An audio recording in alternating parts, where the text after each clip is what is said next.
mina safuna ngiyothatha u1 no1 phuma u2 mhlawumbe phuma u11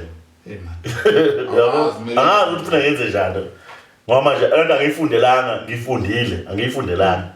ngiyifunde phansi ukuthi thatha lesihlahla lesihlanze la lesiphume lo lona kuhlanganisa kuphumela into ayifunayo yawo izinto ezisishaya uthini Christianity siba siba lapho ke bathi kunokuphila ongapheli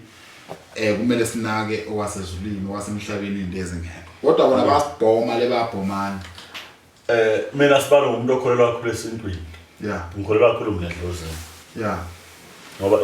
inkolo inkolo yobuKristu angiphikisani nayo kokholelwa kuyo kodwa mina ngikholelwa kuloko kwakithi ngoba nangathi uyabheka nje ihistory mina nginayo nawe futhi ngisho nale history nginayo ukuthi mina ihistory nginayo isiwakushaya izamanje angina history ngale kashaya ukuthi before ushaya ubani wayekade ekhona so mawuzongitshela ngoJesu ngitshela umuntu wakwelinye izwe ngingamazi angisho ukuthi angikholelwa kuwe nokuthi angimthandi okholelwa kuye uright okholelwa ngapha uright futhi naye amadlozini ngoba mina ngiyazi ukuthi ubaba kamkhulu bani ubaba kashaka wakubani noma kashaka wakubani so into engaphinda ngishaya kakhulu lapho lezi ndawo zenkolo ukuthi amagama labantu bonke babe ayisilungu amagama angaze ngizothi khona siphamandla mina eBhayibhelini no siyanda no bani angangazi kodwa nje okholelwa kula angimphikisa ngimkhiphi futhi ukuthi wena musubuya lapha nalo eBhayibhelini biyecala right nalo kulabo bakholelwa kubo Joseph no Isaiah ngoba futhi bayazi ukuthi basuka baya nomlando wabo mina ngwazi so mina ngikholelwa ingapha kwaZulu la ngazi khona kwaZulu ngoba Mama ngithatha manje ukuthi angikukhombisa ithuna lashaka ngakufaka imoto ngifaka 1 ngifaka 5 ngiyobeka khona mama ngathi ngokutshela ngethuna lika Mateyu no Joseph angazi ukuthi uzophuma ngone vele Galile nalo Galile anginazi ngaba umfula nje lo Galile sibani ekethe mama yo ngithi mina umuntu okholelwa kuleyo nto angiphikisani naye angimshintshe umqondo ukuthi akaphume engene kulo kusho yini mina ke lamsayidi ngapha yes kwikhali futhi safe right yeah uyasibona ngelanga yesontweni ayingahluleka mawufika lapha uzotshelwa ngala madoda engikubalela wona ukuthi kunala madoda engawazi so emlando wami nje ngisho umlando wami ngapha kwaZulu ngikholela nje into zakwaZulu ngoba noma ngiqala ngishisa impepha angithi woza Jesu Kristu cha manje impepha nje ngibiza ogogo ngibiza omkhulu ngibeke no daba so inkolo yalabantu angiyazi ukuthi ayenzani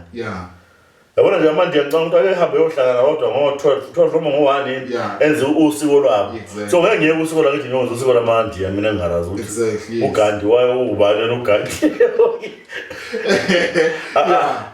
angifuni ukuhlukanisa ukuthi ngithi umusa noGandhi kodwa umusa noGandhi bazona bazalana kanjani kwiculture yabo yebo esibaqhayi angifuni ukubacwasa angifuni ukukhuluma kafuthi ngabo ngikuzwa kahle right ngapha nje ngithi engabadini ubaba omunye umuntu ohleze ubaba kanjalo ngeke mina ngibona ubaba omhlophe ngemnyama ngisho ubaba usenenwele ngathi yindiya ayilutho uyokhipha lebevent okusho ukuthi ufuna ibe nje kahle ukuthi kahle ngowaphi nangathiwa sengithola senginobabonelwe engazazi yini sasimbiza ngani uSathane before abelungu ukhona uSathane eAfrica uSathane phela babekhanda umuntu omnyama ngomthetho kwawumuntu omnyama uSathane noma uyabheka ngoba uSathane akamhlophe waye ngaba ngamhlophe njengoJesu ngoba phela khona ngesikhathi soJesu babuya ndawo labantu laba bangabheka awukwazi ukubaxabana bebangani wabe emkhanda ebe nempondo bese emiso womuntu na uyabheka eThombeni futhi ngakhumbula thina sibale lento ukuthi safunza lento le ukuthi bazothi abantu ayawunazi hayi umuntu ozokuthinta usathethe mina ayindabona uSathane bamfaka ukuthi abe nempondo kodwa nawe ubheka uphethe impondo khona umuntu usamuntu okurathathe wakudelwa lo muntu lo lo mnyama ngomthetho ngoba yinto ezimpondo bengafakanga kuloku kumlo nempondo kubeyinike lo mlu lo kuthuje kuza kanjani beyiphose ngapha usho ukuthi uSathane uzoshisa esihogweni futhi uyophethe imfoloko kuphendula thina inkinga manje nasibala ukuthi ngoba labantu ababekhanda iBhayibheli babedoma abantu nongathi uyabheka babekulutha umqondo ukuthi uphume kulento le oyiyo ungene kulento le abayiyo wona phela nangani ngiyacela bani ikolo akudala ngafikile mangabuza ubani wabhala iBhayibheli uzomthola umuntu wabhala iBhayibheli wayefunda kusiphi isikolo ngeke ukuthole lokho yabo okushula kahle nje ukuthi mina wawufunzwa ikolo zazingekho kudala ikolo into yamanje singaze mhlambe phesha zazi ikhona kodwa qala eMzansi zazingekho ngoba noma ngathi uyafunda umlando waZulu angeke uze oshaka nosenza khona odingani babefunda kulezi izikolo baphasa baya kulezi cha ukhuluma nje ngomlando ubazalwa kwaZulu koqhutshwa nempilo balima bafuya nawo babefuya benze kokhona amaqhugwana la kanti oguqu baqhubeka ba nempilo bayaphambili